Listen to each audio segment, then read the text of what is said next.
So, Amit, welcome to the Warrior Academy podcast. Thank you. Thank you for having me, Sebastian. It's a pleasure to be here.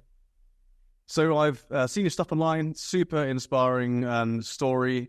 I think that it's a very powerful message that you've got regarding self-love and, overcoming the obstacles of bullying that you went through as a young person, and of course your mission now with your career. So for anyone who doesn't know who you are, I'd love for you just to give a brief introduction. Who is Amit?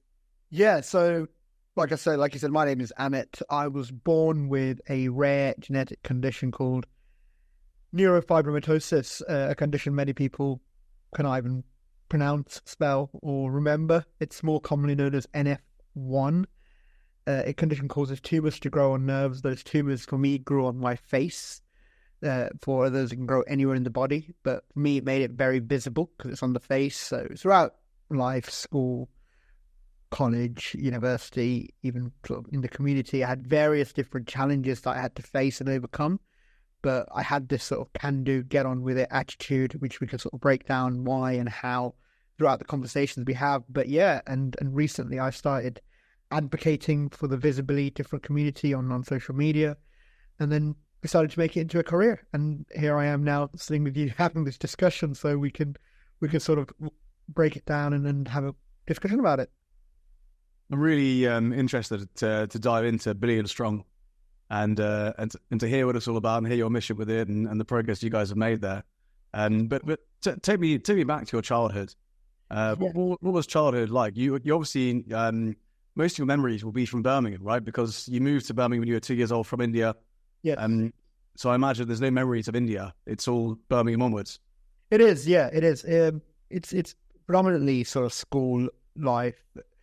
School life was tough. School life wasn't easy, Sebastian. You have this, you don't know what depression and anxiety is at that age, but looking back now, I know I was going through those emotions. I didn't want to be in front of other children because children didn't want to be in front of me. Children didn't want to come and sit next to me, either because they were scared, curious, some because they didn't know what this condition was, and some of them just felt like, oh, if we be friends with him, we might not be cool enough. So I had that problem, and one of the things I used to really hate as a child was PE lessons, because in PE the teacher used to say, oh, go and pair up with somebody, and everyone would run to their friends, and there I would be standing waiting for someone to pair up with me, and then have that embarrassing moment when the teacher would either pair up with me or they'd nominate somebody that doesn't really want to be with me. So that happened a lot in childhood, really, and that made things really, really uncomfortable and difficult. I hid in my room for a very long time. I didn't want to be in front of other people. And this kind of isolation and rejection, the memories you've got of that start at what sort of age would you say? Those started very early on, year 3, year 4 in school. Since I've got this is literally your first memories of childhood. Yeah, this is my first memories of childhood, looking in the mirror, knowing that I'm visibly different, going to hospital, having I have an artificial eye now, but I used to have a big eye at that time, which was removed later on. So I used to have it covered with a plaster and an eye patch, and it was extremely, extremely uncomfortable. And what was life like at home? So outside of the school, you go through this every day when you go to school, and then was there any kind of comfort at home and rest away from it all? And how did your family respond? Yeah, so something had to change. And subconsciously at that time, I knew something had to change, and everyone has hobbies, likes and interests. And for me, cricket was a big part of my life as a child. I used to absolutely love cricket. And I remember my one of the reasons I am who I am today is the way my father brought me up. He normalized this condition for me so much. It's unbelievable. When he knew I liked cricket, he bought me a bat and a ball. And I remember my family, like my extended family, my uncles and cousins, were saying to my dad, "What are you doing? He's got this face. If the ball hits his face, it could destroy him even more." And my father was like, "Well, if my boy wants to play cricket, he wants to play cricket." And I never had the courage to play in front of other children. I was very shy, so I'd sit and play by myself. And one day I mustered up the courage to go and ask a group of boys in school. This was in year 6, if I can play with them, and they said no. They laughed. They mocked me. They were pushing me around, in fact. And I said, no, let me have a ball. And they handed me the ball reluctantly. And I remember the person batting was holding the bat with one hand, swinging it around as if, well, what's this kid going to do now? But, you know, I'd been bowling in the garden for a very long time, and I knew I was going to do well. So I came in running, bowled, and he swung and he missed. And suddenly everyone in the playground was like, oh, this guy can do something. So Yeah, right. they chucked the ball back at me. And this time I was like, I'm going to get him out. And we had stumps. There were those makeshift bins that we were using as stumps that were in the playground. And I came in, ran, bowled again, and he swung and he missed again. And this time I hit the bin and I got him out. Whilst all this was happening, the school PE teacher was watching this. And he said to me, why don't you join the school cricket team? You know, we've got a club. We're going to go and play some games this summer. And I was like, yeah, sure. So I did that. And in fact, I became one of the highest wicket takers for that school up until that. And the reason I'm saying this story is at that point, I went from Amit, the guy with the funny face, to Amit, the guy who plays cricket. I embraced my personality. I let my personality shine. And when I do workshops and when I go out and talk at schools and colleges, I talk about this framework of 4 steps to confidence that I created from my lived experience. And the first step for that is embracing your personality. And I demonstrate that by narrating this story about how cricket got me acceptance and got me sort of to be seen in a different light. That's such a powerful story. There's actually a lot to pick apart from that. I think your father's attitude was spot on, wasn't it? Yeah, definitely. I mean, testament to him.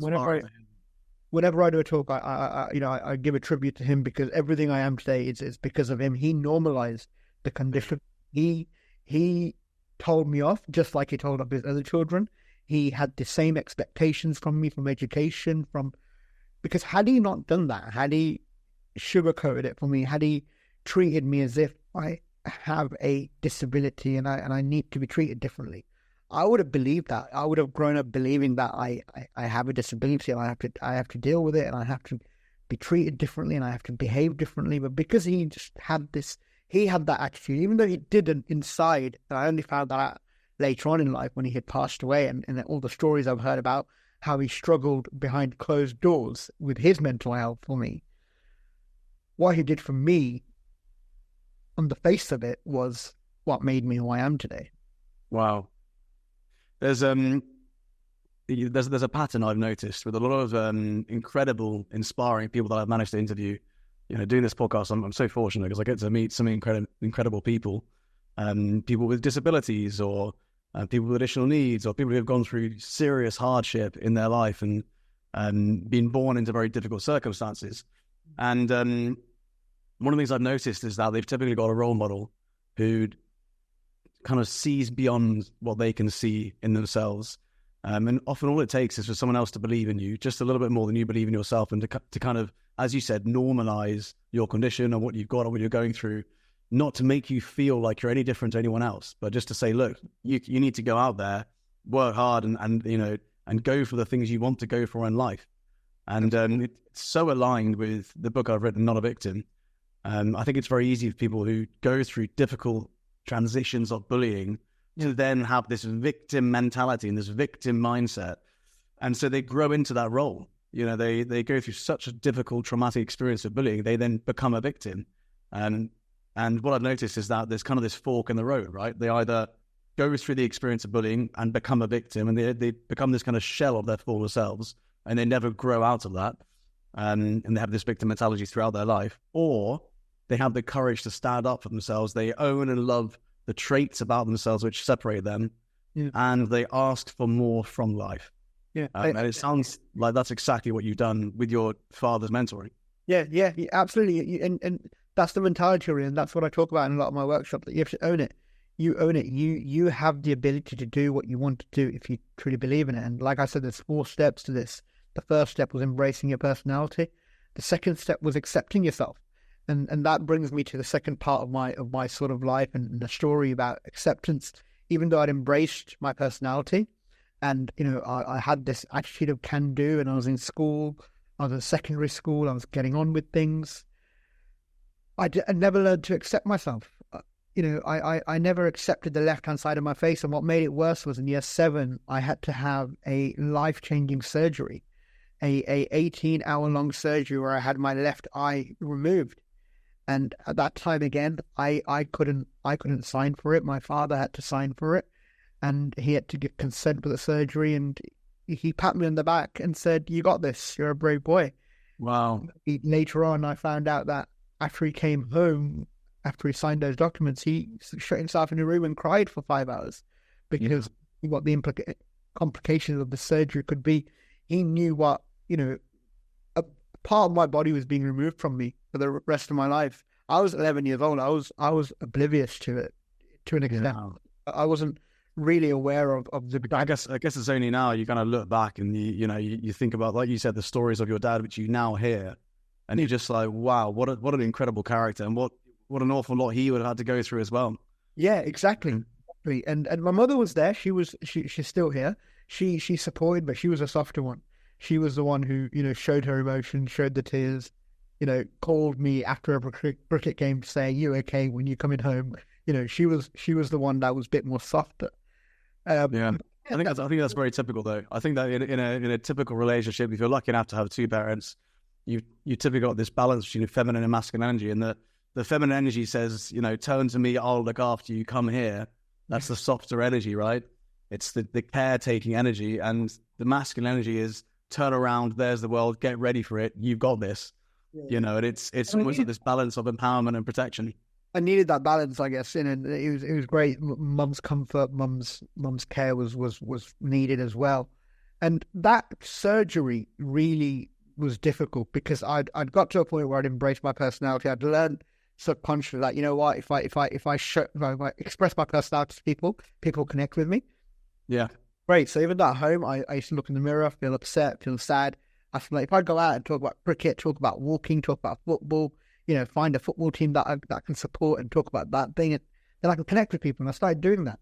Then I had this long surgery, and then year 7, 11-year-olds going into school with an eye patch, a swollen face. It was just brutal. It tore me down. And one story that I talk about again a lot in schools is on the lead up to Halloween. Everyone was talking about Halloween masks. Everyone was talking about buying Halloween masks, going trick-or-treating. And a group of boys looked at me and pointed and said, "Oh, you don't need a Halloween mask. You've got a permanent one on your face."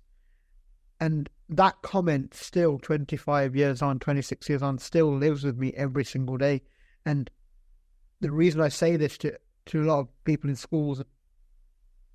Anyway, the reason I say this to a lot of people in schools and colleges is to teach them empathy, because when I called them up, when I called them up and told the teacher was like, the students were like, "Oh, it was only a bit of banter, miss." What was banter for them was something that's stayed with me for the rest of my life. Yeah, it's very difficult, and there's 2 ways to sort of deal with that comment. One, you can sort of live with it, and I did for the last 25 years. And 2, you can channel it into something positive. And now, only now in the last sort of 8 months, 10 months, I've decided that actually I'm going to use this story to channel something positive and educate people and inspire people to have empathy, to take, to learn how to deal with these comments as well. So yeah, that was really, really difficult. And I'd never learned to accept myself, like I said. And I went through college, I went through sort of university, graduating, not learning to accept myself. All my photographs on social media, wherever you look, they're all from the right-hand side of my face before these 8 months. And that brought me to the second thing that is really important in confidence and success, and that is accepting yourself. You need to learn to accept who you are before others can accept you. And this happened through a very sort of strange way. And I want to tell you a story of how this happened. Just before I got married, when I started talking to my wife, she was in India, I was in England. And we used to video call each other. She knew about my condition very well. But I used to sit and hold my phone on the right-hand side of my face. So I used to talk to her like this and like, "Hi, how you doing?" Like, it was like not holding the phone in the middle. About the third or fourth time, I remember she said to me, Amit, I want to say something to you. And I was like, yeah, what is it? She goes, I know what you're doing. Why are you covering half of your face? If I marry you, I'm not going to marry half of your face. I'm going to marry all of you. So stop showing me half of your face. And at that point, I knew two things. One, that she's the right person for me, but that I need to really learn to accept who I am before I can expect others to accept me. We all live in this world looking for validation from others constantly. You know, we want to be validated by our friends. We want to be liked by our family. We want to be liked by our colleagues. On social media, we you know, I go to college and I say to the students when I'm talking, how many of you here have a social media account? And, you know, they'll put their hands up and I'll say, how many of you will post a picture on there of yourself going out and about? They'll put their hands up and then I'll say, here's the thing, that how many of you will go back after half an hour and check how many likes you've got? And then everyone will sort of start smiling and smirking, knowing that they do that. And I'm like, how many of you look in the mirror in the morning and actually say to yourself that, you know, actually, you know what, I'm good enough. I've got this. Today's going to be a good day.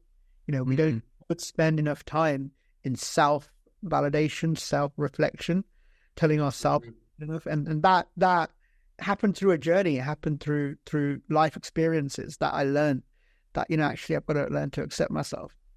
I think your message of self-acceptance is really powerful. I think from my experience of mentoring thousands of young people through bullying, what I've noticed is that we subconsciously encourage or invite bullying into our lives from the traits we don't own or love about ourselves. If we don't accept something about ourselves that makes us different in whatever way, then we are more likely to be bullied for that. And so you can look at this superficially, or you can go into it and it's like, well, if you are, let's say you're being bullied for being really tall or really short or whatever it is, and you don't own or love that about yourself, you know, you're going to be more triggered by it. You're going to be more upset by it. And so the words around you, when people throw them out, they're going to upset you. Whereas if you love that about yourself and you accept that about yourself, you're less likely to take offense.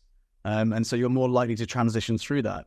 Yeah. And of course, that kind of concept of we attract bullying into our lives where we are least empowered. And Dr. DeMartini talks about this, and it's really fascinating, but it's a super triggering subject. So whenever I've had this conversation with parents who are going through bullying or their kids are going through bullying, it's actually been a really difficult conversation. I call it black belt content because it's not something you want to, for parents going through bullying with their child, you wouldn't bring this up the first session. But suddenly if your child doesn't feel empowered, if they don't feel physically empowered, they are more likely to invite physical bullying of their lives. So one of the things that we do through martial arts is we teach physical empowerment, right? We teach people how to defend themselves. And so when someone knows how to defend themselves and they have this aura of confidence about them, they walk through a dangerous area and they're less likely to be attacked than someone who's got that kind of victim mentality and they're worried about being hurt or physically attacked or whatever. But that same train of thought goes through every single thing in our life. If we're very naive and innocent and you go through a very dangerous place. I think of fresh backpackers who have never traveled before, and they go to a busy city. They're immediate targets because of their naivety. They're not empowered with experience, and so they're more likely to invite that into their lives. And so, it's really important, I think, that we body language, isn't it? It's the body language that gives it away.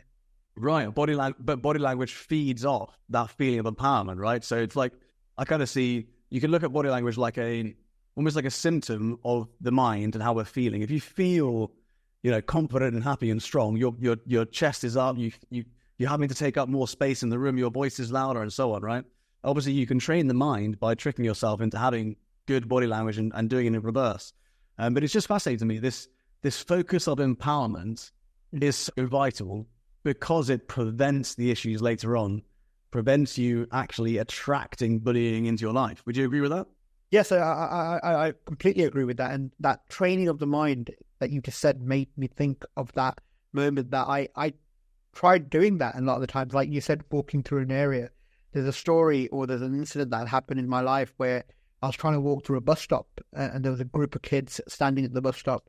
And as I was walking, one of them noticed my face and he made a gesture like, "Oh my God, have you seen that guy's face?" And they hadn't seen it. And I'd heard what he said. And as I was walking past, he tried to get my attention. He's like, yo, yo, yo. And suddenly I just went really closed up and really sort of scared and, into a shell. And I looked back and they were like all laughing and pointing. And then one of them just said, oh, I want to ask you what the time was, mate. And, and I was like, and I walked off. And it's that feeling of being scared and closed and not ready to sort of accept, the world, the universe. On the same token, when I go to weddings and parties, it takes me a very, very long time, even now, to get accustomed to the room. For a very long time, sit there in the first 15, 20 minutes in a corner and just play on my phone. Because even though I knew everyone there, like it's part of my community, a lot of people there I know, but still I didn't have that confidence to look up chest high and go into the room. But like you said, you can train your mind. Confidence is something we can learn. Confidence is something we can practice and perfect. It's not about faking it till you make it, but it's about believing. It's about that. It's about telling yourself, like it goes back to that incident that I said, you need to tell yourself that you're good enough. You need to tell yourself that you've got this, because the more you do that, the more you're going to start sort of broadening your chest and saying, yeah, I am actually good enough. I've got this, because you're going to believe it yourself. Because the third component for my 4 steps of confidence is belief, because beliefs lead to actions lead to results. If you believe in something, you're going to start taking the necessary actions to make it happen. It's not just going to happen. And, it comes up with everything, manifestation, dreams, goals, desires. You have to have that belief. You watch these videos on YouTube about people saying, oh, you can manifest anything and become rich. Or, you can manifest a car and you'll have a car. No, you won't. It's not how it works. It's, yes, manifest something. And I manifested traveling the world and talking about my condition. And I was fortunate enough last week to be in Texas in a summit talking about my journey. But it wasn't that I manifested it and it happened. I manifested it and every day I took action to make it happen. I started posting, I created content, people were watching my videos, people were being inspired. And that led to a summit organizer in US seeing one of my videos and sending me a message saying, hey, would love for you to come out to Texas and speak at our next summit. So it's about that belief. It's about that having that sort of in you to say, you know what, I've got this. Even if you don't have it, because I didn't have it. I was that scared, shy, insecure person. Even though I got the love and support at home, I still felt very nervous, very sad. I looked in the mirror and felt very sorry for myself, even up until 8 months ago. I mean, you're not going to be all this has happened in the last 8 months. This journey of me, of self-discovery, of creating content, of me suddenly deciding that I'm going to leave my day job and do this. It's all happened in the last 8 months. But it's happened because I've started implementing these 4 steps of 3, which I've started to talk to you about. I think your mindset there is perfect. I meet a lot of people who they believe in manifesting and that's it, right? They create their vision boards and they stick it at home and they look at it every day and they don't take any action and they think like it's just some miracle that then just unfolds. But what I think the real power within that is essentially what you're doing is you're doing visionary work. So you are focusing your mind on where you want to be, and then subconsciously you start to prioritize different things in your life which take you towards it. And I think that the really important thing there is actually, reverse engineering. Where do you want to be? Where are you going? Who do you want to be? And one of the most important thing there is, who do I need to be in order to live up to that life that I want? Because that fundamentally changes. And then, a lot of people need to ask themselves, do I want to be that person in order to get there? Because, you're going to have to change your lifestyle and everything you are in order to reach some of those goals. And then it's reverse engineering and breaking it down and then to say, what action can I take today to make those small steps towards it? Exactly what you said. Right. And I think that's, there's certainly something for everyone to kind of embrace and to pick up on there for sure. There's a lot of sacrifices. You're absolutely right. There's a lot of sacrifices. And it's not easy. There's going to be days where you're going to feel as if what you want, your vision is unachievable. It's not, you're not going to get there. You're struggling. Your mind comes up with excuses and barriers. Oh, how am I going to pay my next bill? Oh, how am I going to do this? Or how am I going to do that? Actually, if I keep persisting, then I'm falling behind.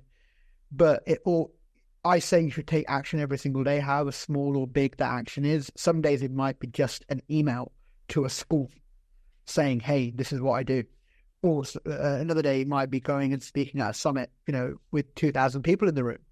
But every single day you're taking some form of action to get closer and closer. I say, if you can't walk, crawl, still moving forward.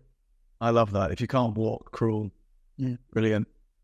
The other question I've got for you, Amit, is when you look back, I mean, you've done an awful lot of self-growth in a relatively short amount of time as well. From what you're saying, the last 8 months you've been on this mission, but a lot of this is lots of small steps over time. It's not like there was a sudden time where everything changed. Or was there? Was there a breaking point for you? Oh, I'll tell you a story of how I got to doing content and this 8 months. So yeah, I got, the story about with my wife, her telling me to accept full base, did that. We got, that happened. But then we got married, and then she moved to England.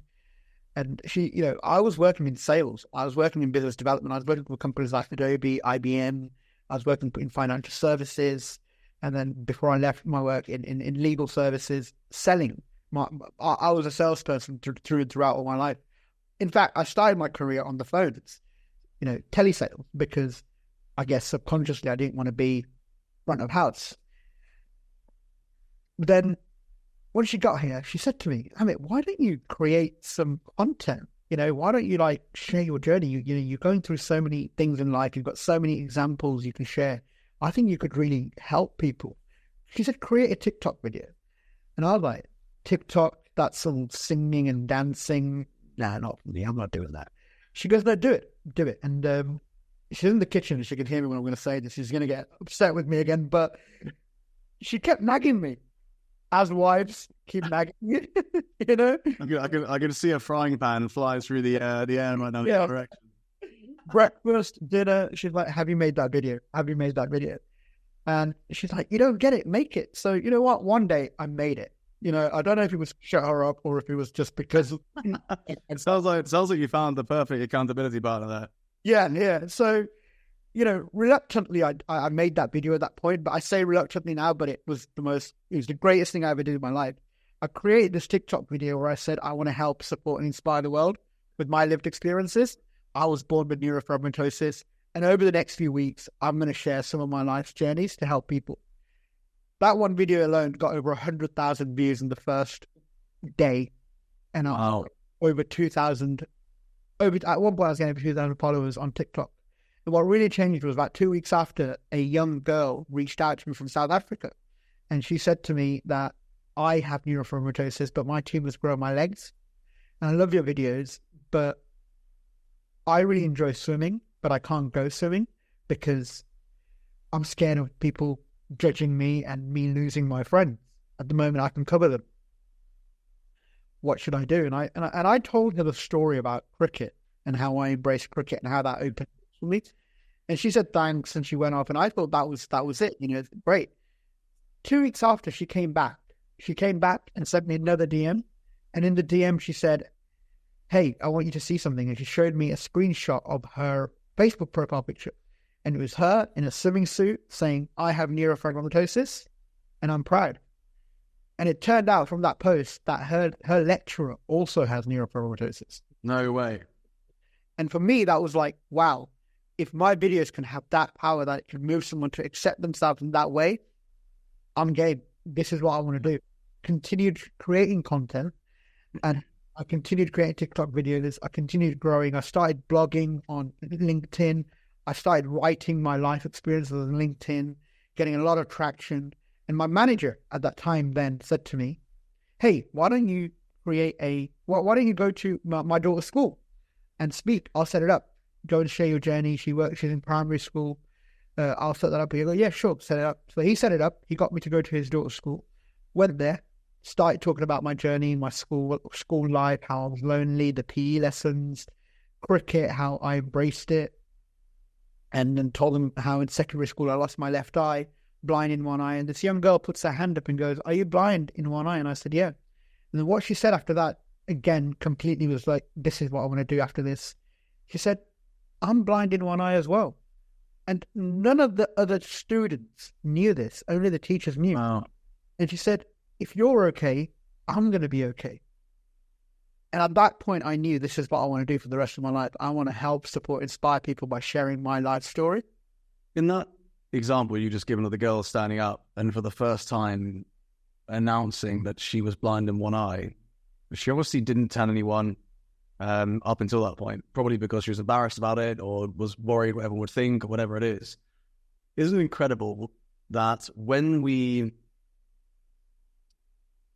have enough courage to show our authentic selves and to say, this is me, and I'm not afraid to be me, and you shouldn't be either, that you can actually instill that courage in other people. And I think that courage is contagious. And I think that when you stood up to share your story in that situation, which you did in person, but obviously you've been doing online with hundreds of thousands of people listening, it's incredible to think that the impact you're making to so many lives is so real and tangible, isn't it? It's like it's almost as if I see a lot of people who have gone through an awful lot and they don't share their story. And for a lot of people, I think that's a good thing. I think for some people, they shouldn't share their story because they're not ready. They haven't yet processed it. And I think for some people, there's a right time and a wrong time to share a story. If it's still completely haunting you to the point where it's affecting you and you're not able to articulate the solution carefully, then I think it's not the right time. But with what you've done, you've gone through it, you're going through it, you've processed it, you've come out the other side from a psychological point of view, and you've empowered yourself with self-acceptance and embracing your personality and so on, that you're now in this position where it's almost, it probably almost feels like your duty to stand up and to share that courage with other people. Yeah, it's like I found my purpose. You know, Simon Sinek talks about the why.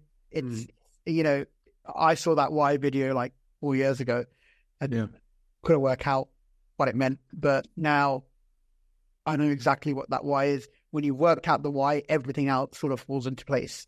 And I bet when you look back now, you can distill all of that experience and everything you went through into quite simple steps. One of the things I find is I feel the same way about bullying, right? I was bullied when I was younger, and it forced me to create an organization that's now trained close to 50,000 people around the world. And all of that, when I joined the dots, is probably because I was bullied as a kid. Yeah. And now when I look back, I'm like, bullying is so simple and so straightforward. Here are the steps to overcome it. It's only when you look back and join the dots that these things look simple. And of course, when you're going through it, it's this hazy, emotional, challenging transition. And you don't see any sense or logic or end from it. Do you know what I mean? But you can't just get over it. There's steps, and nothing beats life experience. And another I use with a lot of people when I'm talking to them is, like, imagine a set of stairs. You know, you can't get to the top of the stairs without taking that first step. You've got to first step, and each step that you take will get you closer and closer to the top of the staircase. But you know, when you're at the bottom of the staircase and you're looking up, it's very high. It's like, how in the hell am I going to get? You can't get there in one leap.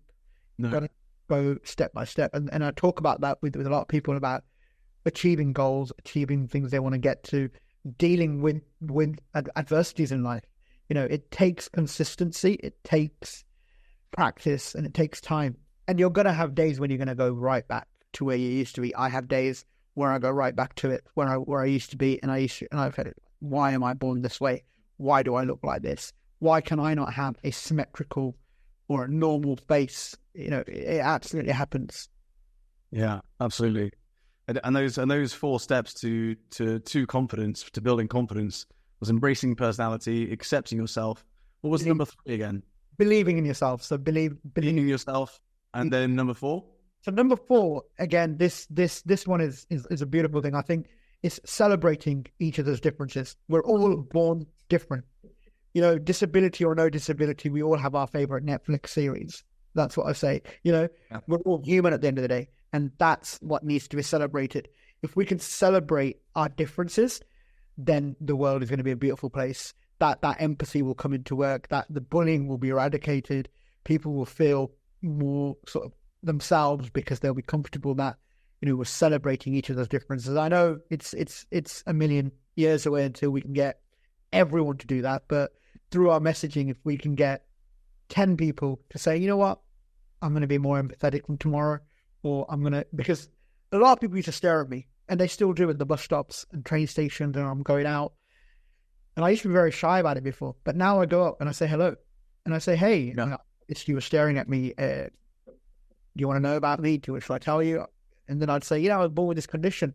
And I used to be really uncomfortable about it when people used to say, But you know what? Next time you see somebody with a visible disability, if you give them a smile, you're gonna really change their day. They're gonna have unless you smile for too long and it just becomes a bit of a creepy smile. They're wondering why you're smiling at them. Then it becomes a bit creepy, but no. Then you might get in trouble. I don't know. Yeah, true. So if we can empower 10 people, even one person through our story, like anybody watching this video who watches this podcast, even if one person go away and say, actually, you know what? I need to be a bit more empathetic. I need to celebrate differences a bit more. Then a huge part of the Warrior Academy, our focus is on developing soft skills, and a huge aspect of soft skill development is emotional intelligence. Emotional intelligence is one of those things that really guides a lot of the decisions we make and impacts how we work with other people around us, how we look after ourselves and our communities, and how we process difficult transitions, difficult times, our level of empathy, and so on and so on. And actually, we've discovered that emotional intelligence is one of the biggest contributors to quality leadership. Yeah. Those with high levels of emotional intelligence make the best leaders. Right. They're able to manage a team more effectively, able to manage themselves more effectively. And so it's something that we really focus on in the Warrior Academy. And, it's so important. And I think promoting empathy and understanding of people's differences and celebrating everyone's differences is just such a key aspect of that, right? Because so many kids, they grow up without ever seeing anyone who's different. And so it's so important for them to actually see that. And so they do understand that there are people out there who are, going through challenging times, who have challenging disabilities and so on and so on. Such a key aspect, isn't it? Absolutely. And then that's where these small steps came from. And if you can encompass those small steps in your daily life, and then you will become more successful, will become more resilient, will become more confident. Like I said, confidence is something we can learn, practice, and perfect. And by following these steps, you can start putting a sort of a program for yourself together to become more confident, more resilient, more stronger, more successful. Brilliant, fantastic. I mean, I'd love to hear about the Billion Strong program you've got going on. Tell me a bit about that. How did that start? Yeah, so Billion Strong is a disability charity in US for giving disabled people an identity, giving them a platform to become who they are, how they are, what they are. We've got people who are writers, people who are entrepreneurs with disabilities coming, and we'll be giving them a network to go out and sort of do what they want to do, find resources to do what they want to do. Deborah Rue is the chairman and the founder of Billion Strong, who I came across on a podcast, Access Chat, that I did, and she was one of the co-hosts in that podcast, and we were talking, and I was sharing my journey, and it was all about her charity is all about identity, and she was like, Amit, I need to talk to you after this podcast. Can you stay on for 10 minutes after podcast finished? We stayed on, and she was like, I'd love you to come and join. I'd love you to come and join our organization and be a part of it and represent us and have a position. She wasn't sure what at that time. She and the foundation are still in the realms of trying to get funding for this to make it something where it can be a paid job for me. At the moment, I'm doing this for her on a voluntary position to help the organization grow, develop, and find funding. But again, it goes down to that whole sort of manifestation that, serendipity. So, just from that one call, an organization or one podcast, an organization in America is asking me to be a part of their foundation from the concept, from the core when it's being created and developed. So, yeah, I was really honored and humbled that someone as acclaimed as Deborah Rue in the disability space wants me to be a part of her team from the offset. Amazing. Yeah, it's incredible when you set the intention, what then unfolds, right? And how opportunities come your way and how things start to align, because subconsciously that's what you're seeking out there, right? Yeah. in the next 6 to 8 months are going to be incredible. Something definitely for people to closely follow. I think my manager who sent me to his daughter's school, when I handed him the notice, I said, "Thanks for sending me to your daughter's school. Here's my notice, my passion." He watches my journey very, very closely, and he says to me, he constantly reminds me that, keep going, because what you've achieved in the time you've achieved it is incredible, and what you're going to achieve in the next 6 to 12 months is going to be incredible. And I know it is. I've got that conviction. I've got that belief. I recently posted a video on YouTube about conviction versus doubt. When we have conviction, when we know we want to do something, we go out and we do it. With the doubt is what, of those obstacles that try and hold us back. So yeah, I think the next 6 to 12 months are going to be really, really exciting, Sebastian. Amazing. Yeah, really looking forward to watching your journey as well and seeing how many more lives you can inspire. And if you're ever in Dubai, we'd love to have you come and give a talk to our students and maybe do an event together. And that'd be fantastic. Definitely. I'd love that. If I'm in Dubai, I'll let you know. Where's the best place for us to send everyone? Where can we send everyone to follow you and to find out more? YouTube, Instagram, TikTok. I'm on all the social media profiles. I'm on LinkedIn. So anywhere where you go in and type in my name, Amit Ghose, you will actually find me. Lots and lots of educational videos on YouTube about how to be the best version of yourself. So yeah, anywhere. And talking about a book that I am in the process of writing that 4 steps into a book. So again, watch the space. Brilliant. Fantastic. I'll definitely be a pre-subscriber to that one. And Amit, thank you so much for joining me today. Really, really value your time and a great conversation. Thank you. No, thank you very much for having me. It's been a pleasure.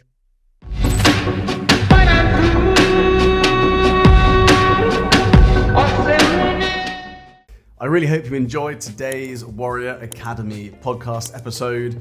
We're going to keep creating these episodes because I know that so many parents find them useful or get insights or get ideas about how to develop their child's character. But it all comes down to the 3 C's: confidence, conduct, and concentration.